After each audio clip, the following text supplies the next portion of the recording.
Sridevi drama కంపెనీలో ఇప్పుడు దాకా చాలా ఎక్సైటింగ్ పర్ఫార్మెన్సెస్ చూసాము. మై నెక్స్ట్ పర్ఫార్మెన్స్ ఏంటో చూద్దాము. So ladies, what's next? మంతొద్దు మానేయండి ఇంతసేపు మేము పోరాడుతున్నాము. అవును, మీరు కూడా ఎంటర్టైన్మెంట్ ఇస్తూనే ఉన్నారు. అవును. కానీ ఒక మంచి మెసేజ్, అంటే తాగుడు వల్ల ఒక ఫ్యామిలీ ఏమవుతుంది అని ఒక మంచి మెసేజ్ చెప్పాలని, సో దాంతో ఒక మంచి సాంగ్ త్రూ చెప్పాలనుకుంటున్నాం. ఆల్ రైట్, సో ఆలస్యం ఎందుకు, లెట్స్ బ్రింగ్ ఇట్ ఆన్.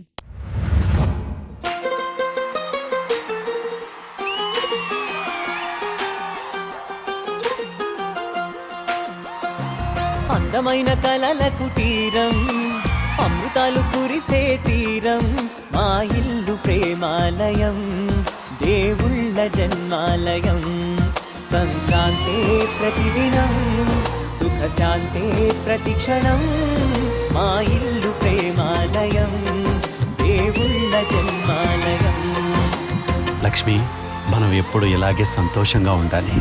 మన పిల్లల్ని ప్రయోజకుల్ని చేయాలి.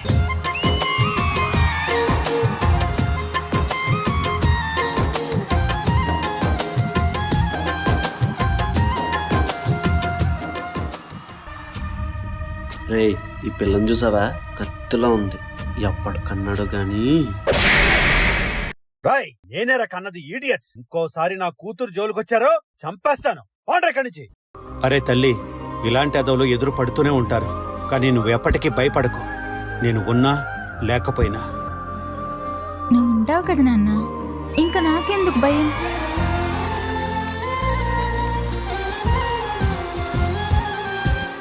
ఏంటి సార్, పార్టీకి రావట్లేదా? అలా చూస్తున్నారు.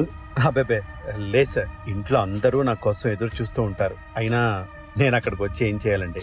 సార్, పార్టీ పెట్టుకునేది చిల్లవడానికి. ఈ ఒక్కసారి తాగితే ఏం కాదు గాని రండి సార్. అబ్బా రండి సార్, పర్వాలేదు.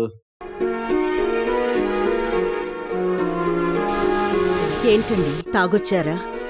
అవునే, తాగే వచ్చాను. ఆఫీస్ లో కాస్త ఫోర్స్ చేశారు, అందుకే తాగా.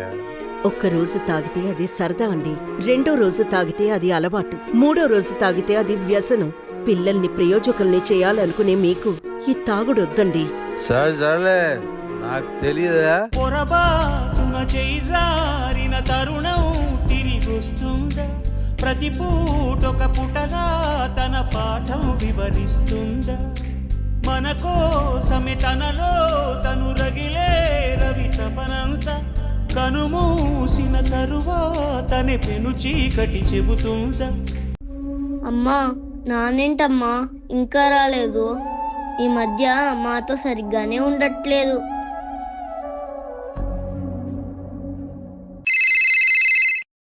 ఎక్కడండి, వస్తున్నారా?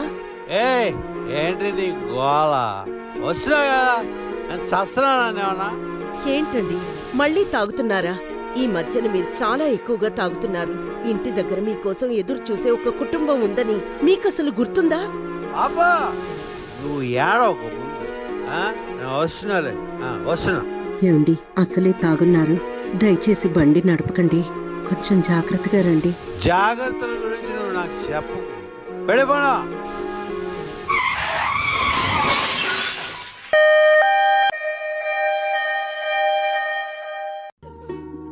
ఏమండి, మీ ఆయన రాత్రి తాగి బండి డివైడర్ గుద్ది చనిపోయాడు.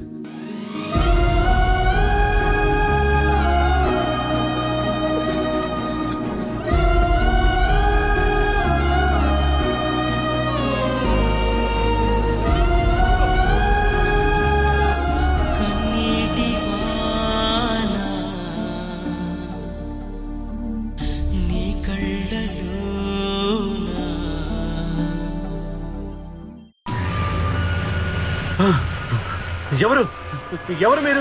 నేను ఎక్కడున్నాను? ఊరి నరుడా, నువ్వు సచ్చావు. నిన్ను ఇక్కడి నుంచి తీసుకెళ్ళడానికి వచ్చాను, కానీ నువ్వు చేసిన తప్పుల వల్ల మీ కుటుంబం ఎంత బాధపడుతుందో చూపించి తీసుకెళ్తాను. అక్క, నాన్న ఎక్కడికి వెళ్ళాడు? అమ్మ ఎందుకు ఏడుస్తుంది? అమ్మా చూడండమ్మా, నేను ఇక్కడే ఉన్నానమ్మా. నన్ను చూడండి అమ్మా, చూడండి రే పిల్లలు, నన్ను చూడండి, నేను ఇక్కడే ఉన్నాను. రే నరడా, నువ్వెంత గింజుకున్నా ఎవరికి కనిపించోరా పిచ్చోడా?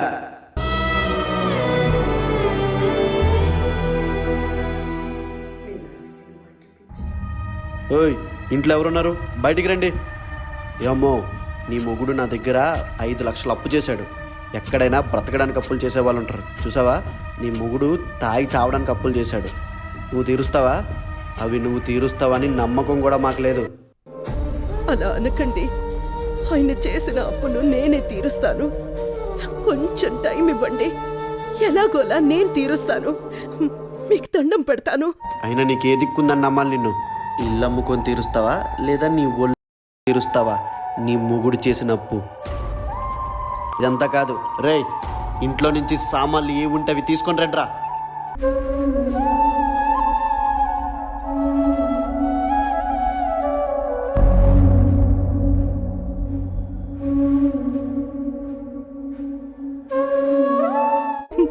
ఏంటండి ఇది?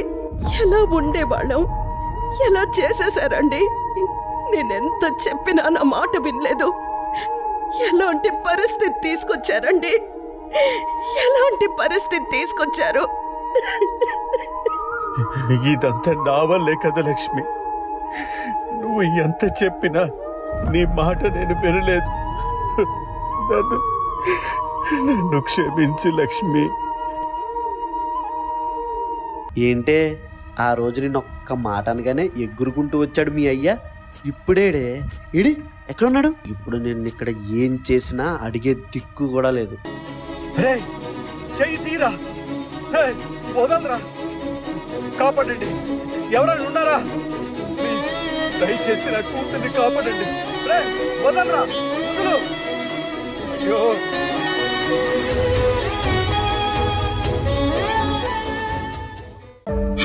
నాన్న, ఎందుకు నాన్న మమ్మల్ని వదిలేసి వెళ్ళిపోయావు?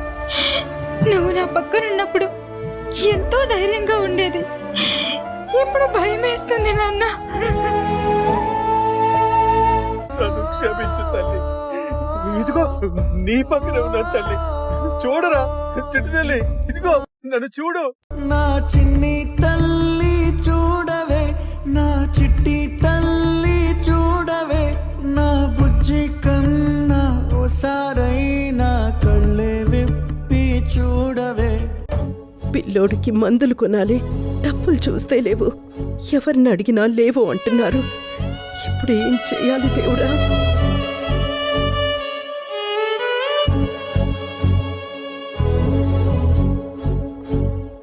అమ్మా, నా గురించి బాధపడకమ్మా. నాకు మందులు లేకపోయినా పర్వాలేదు. చూడమ్మా, నా కాలు బాగానే ఉంది. చూడు, నేను బాగానే నడుస్తున్నాను. చూడు అమ్మా. అమ్మా,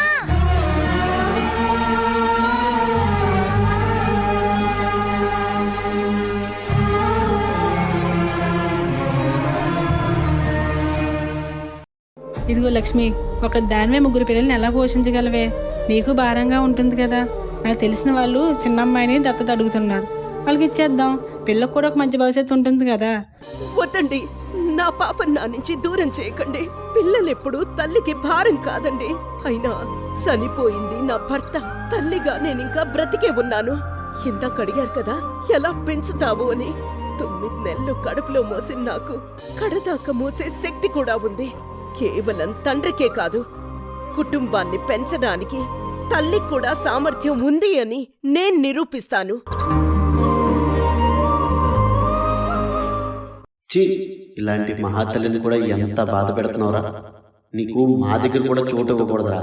అయినా మాకు తప్పుతుందా? దా. ఒక్క నిమిషం ఆగండి బాబు.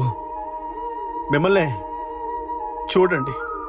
జీవితాన్ని చాలా తేలికగా తీసి పడేసిన ఓ వింత పశువు మీ ముందున్నాడు చూడండి. ఆనందంగా అర్థవంతంగా గడపాల్సిన జీవితాన్ని అర్ధ వయస్సులోనే ముగించుకున్న ఈ అసమర్థుణ్ణి చూడండి. ఈ చేతులతో ఎత్తుకొని పెంచిన నా పిల్లల భవిష్యత్తుని నా చేతులతోనే సర్వనాశనం చేశాను. వాళ్ళ ఆశల్ని, ఆనందాల్ని, ఎంతో ఎత్తుకు ఎదగాలనుకునే వాళ్ళ కోరికల్ని అన్నిటినీ పాడు చేసిన పాపాత్ముణ్ణి నేను. చిన్న చిన్న సుఖాలకు అలవాటు పడి పెద్ద జీవితాన్ని కోల్పోయాను నేను. నా బతుకే మీ అందరికీ ఉదాహరణ. మనల్ని నమ్ముకున్న కుటుంబాలకు గుండె కోతని మిగల్చకండి దయచేసి. మానవ జీవితంలో మంట పెట్టే ఈ మద్యం అలవాటుని మానుకోండి. మానుకోండి.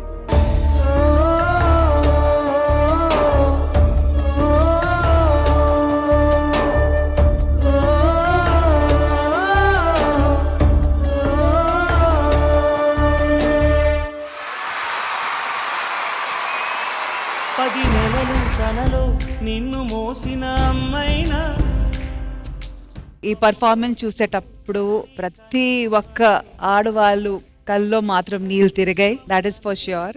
జెంట్స్ అందరూ చూసేటప్పుడు ఎంతవరకు ఇక్కడ ఇన్ఫర్మేషన్ అబ్జార్బ్ చేశారా లేదా తెలీదు కానీ అఫ్ కోర్స్ ఇంట్లో ఉన్న వాళ్ళ ఆడవాళ్ళందరూ ఇది రోజు చెప్పిన మ్యాటరే, హెల్దీగా ఉండండి, ఇట్లాంటి అలవాట్లు పెట్టుకోకండి అని. మేడం మీరైతే నా పక్కనే కూర్చొని అసలు నాన్ స్టాప్ గా మీరు ఏడుస్తూనే ఉన్నారు ఇప్పటికీ.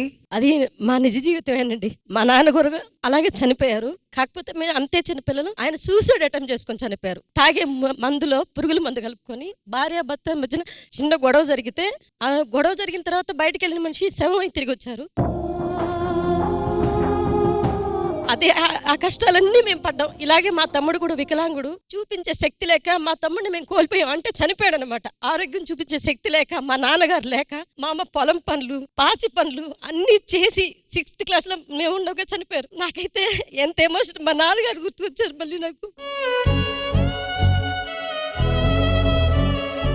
అంటే అంత చిన్న ఏజ్లో చచ్చిపోయిన తర్వాత హాస్టల్లో బతికాం అనమాట. మేము 6th నుంచి 10th వరకు మా అక్క నేను హాస్టల్లో చదువుకున్నాం. మా చెల్లెలైతే 6 months బేబీ పాప, 6 నెలల పాప. మా నాన్న ఎలా ఉంటారో కూడా తనకు తెలియదు. ఆ చిన్న వయసులో మా అమ్మ ఎన్ని కష్టాలు పడి సాకింది అని అంటే, ఒక తండ్రి లేకపోతే జీవితం ఎంత చిన్న భిన్నం అవుతుంది అనే దానికి ఈ రోజు నా గెలుపుని చూడడానికి కూడా మా నాన్న లేరు, వెనకాల సపోర్ట్ లేరు, ఏం లేదు. ఆ వయసులో మా అమ్మ పడ్డ అవమానాలు అన్ని గుర్తుకొచ్చేది చూడగానే. ఆ వయసులో తండ్రిని కోల్పోతే ఫ్యామిలీ ఎంత చిన్న భిన్నం అవుతారో నేను ఫేస్ చేశానండి. అది గుర్తుకొచ్చినప్పుడల్లా నా కళ్ళని నీళ్ళాగలే. ఎంత ఎమోషన్ అయిపోయింటే నా ఫ్యామిలీ నాకు చూసినట్టు అనిపించింది. జరిగిన గొడవను మాత్రమే దృష్టిలో పెట్టుకుని చనిపోయారు. ఆ తర్వాత ప్రతి క్షణం మా అమ్మ ప్రశాంతంగా నిద్రపోయిన రోజు నేను చూడలేదండి.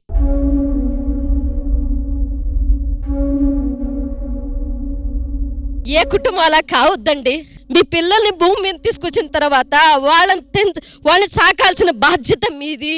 వాళ్ళని దృష్టిలో పెట్టుకొని మీకు గొడవలు ఉన్నా ఎన్నున్నా వాళ్ళ విడిపోవడం అనేది, ఈ రోజు గొడవలు పెట్టుకొని వెళ్ళిపోవడం అనేది చాలా సర్వసాధారణం అనుకుంటున్నారు. కానీ పిల్లలు రోడ్డు మీద పడిపోతారండి. అలా రోడ్డు మీద పడ్డ ఫ్యామిలీ మేమండి. మా అమ్మ పాచిపల్లికి వెళ్తే నేను పాచిపల్లికి వెళ్ళి, మా అమ్మ ఎక్కడికి పోతే ఆ పని చేశాను నేను. ఆమెనే నన్ను చూసి ఏడ్చేది. అంటే నా బిడ్డలు కూడా కష్టపడాల్సిన స్థితి వచ్చింది ఈ రోజు నా భర్త వల్ల. అంటే అసమర్థత అనిపించింది. తర్వాత కొంతకాలం ఎదిగే తర్వాత దేవుడు మనకి ఇట్లా రాసిన్నాడే వాళ్ళమ్మ, మన కర్మ ఇదేలేమో సరిపెట్టుకున్నాం అంతే. థ్యాంక్ యూ సో మచ్ అండి. రాంప్రసాద్ గారు, భావన గారు మీరైతే చింపేశారండి. మీరు మధ్యలో ఏడుస్తున్నప్పుడు నిజంగా మా అందరికి చాలా ఎమోషన్ మీరు ఏడుస్తున్నప్పుడు మాత్రం. అండ్ అనిల్ గారు మీరు కూడా ఇంట్లో మగ దిక్కు సపోర్ట్ లేకపోతే ఆ ప్రాపర్ ఫ్యామిలీ కాదు. ఎందుకంటే జస్ట్ మీరు చేస్తున్న ఊహించుకున్నా, ఒకవేళ నాకేమైతే నా ఫ్యామిలీ ఏమవుద్దని నాకు చిన్న చిన్న థాట్స్ వచ్చేసి నేను ఎమోషన్ అయిపోయాను. నిజంగా అలాగే ఆత్మయ్య మనకు పైనుంచి చూస్తుంటే మన పిల్లలు ఏం చేస్తున్నారు, మన ఆవిడ ఏం చేస్తుంది అనే ఒక థాట్ వింటుంటేనే భయం వేస్తుంది అసలు. సో ముందు మనకు ఫ్యామిలీ ముఖ్యం, దాని తర్వాత ఏదైనా డ్రింకింగ్ అవని ప్యాక్ అవని ఏదైనా ముందు వాళ్ళ తర్వాతే. అంతే, వాళ్ళు బాగా చూసుకోవాలి ఫస్ట్. మనం లేకపోతే ఫస్ట్ ఆఫ్ ఆల్ మనం చచ్చిపోయిన బాధ కన్నా మనం చచ్చిపోయి పైకి వెళ్ళి చూసి ఈ బాధ ఉంటుంది కదా, అది ఇంకా నరకం అది. సో అది మనం ఎవరో ఫేస్ చేయకూడదు. మన ఫ్యామిలీస్ బాగా చూసుకోవాలి, మనం మంచిగా ఉండాలి. ఇది ఖచ్చితంగా శ్రీదేవిలో ఇచ్చిన ద బెస్ట్ మెసేజ్ ఇది, సీరియస్ గానే. Indraja garu, can we have the choreographer please? Performance చేసినందుకు అనిల్ కుమార్ గారికి, భావన గారికి అండ్ కొరియోగ్రాఫర్ దిలీప్ గారికి వండర్ఫుల్ హార్ట్ టచింగ్ పర్ఫార్మెన్స్ అండి. నిజంగా జీవించారు ఆ పాత్రలో. అనిల్ కుమార్ గారు, మీ సీనియారిటీ, మీ ఎక్స్పీరియన్స్ అండ్ మీ కమిట్మెంట్ టువర్డ్స్ యువర్ వర్క్ కనబడింది. భావన, ఎప్పుడు అడ్మైర్ అవుతూ ఉన్న ఒక ఆర్టిస్ట్ మీరు. అంచనంచనగా నా ఎక్స్పెక్టేషన్ పెంచుతూ నేను వెళ్తూ ఉంటే మీరు దాన్ని ఇంకా పెంచుతూ వెళ్తున్నారు. వేరే లెవెల్లో మీరు పేరు సంపాదించుకోవాలని మనస్ఫూర్తిగా కోరుకుంటున్నాను భావన గారు. యాజ్ అ కొరియోగ్రాఫర్ గా మీరు ఎంత సక్సెస్ అయ్యారంటే, ఎక్కడా కూడా మీరు కనపడకుండా మీరు చేసిన యాక్ట్ కనబడేది. నాన్ ఆల్కహాలిక్ గా ఈ సొసైటీ మారాలని మనస్ఫూర్తిగా కోరుకుంటున్నాం. దానికి యాక్ట్ ఏదైనా ఒక్క విధంలో 1% చేంజ్ అయినా తీసుకురాగలిగితే that is the success of Sridevi drama company. ఆకలితో అలమటించే వాళ్ళు ఉంటారు, అలాగే నటన కోసం అలమటించే వాళ్ళకి నిజంగా Sridevi drama company is one of the best platform. అలాగే ఈ క్యారెక్టర్ నాతో చేయించడం కోసం ఎవరికైతే ఈ ఆలోచన వచ్చిందో వాళ్ళకి నిజంగా మనస్ఫూర్తిగా థ్యాంక్స్ చెప్తాను.